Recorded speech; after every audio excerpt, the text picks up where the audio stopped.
Growth in the French economy is expected to be at 0.3% in the upcoming third quarter, according to the Bank of France, which means the bank expects a slight acceleration in its first estimate for the period based on its July monthly report, released Friday. The French central bank's forecast for the current quarter is in line with what INSEE has predicted in its latest outlook published in June, which also stood at 0.3 growth in May. French President Emmanuel Macron has promised to revisit the employment laws by cutting tax on companies and investors and making hiring and firing easier via changes to labor laws. La politique de M. Macron est un curieux mélange.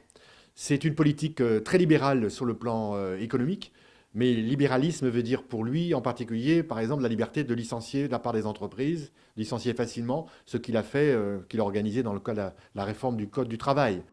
The Bank of France survey for the month of July shows the stability of business climate indicators regardless of the sector of activity taking into account, at 95% in the industry, 100 in services, and 104 in buildings and finances, in all three cases unchanged from June.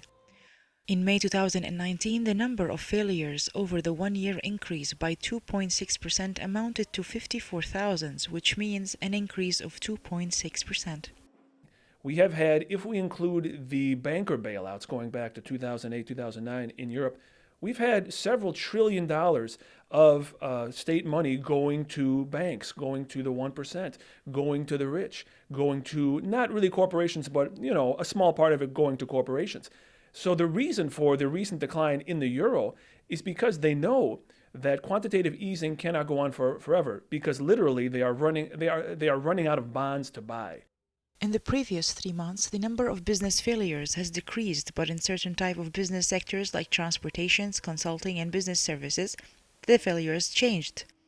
The report has also showed a detailed explanation of the number of companies who failed to pay their loans by 3.0%.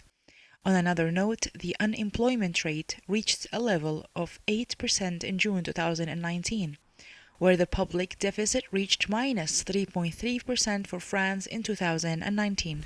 This is Farah Al-Hashim reporting for the Business Review, KTV2, Paris.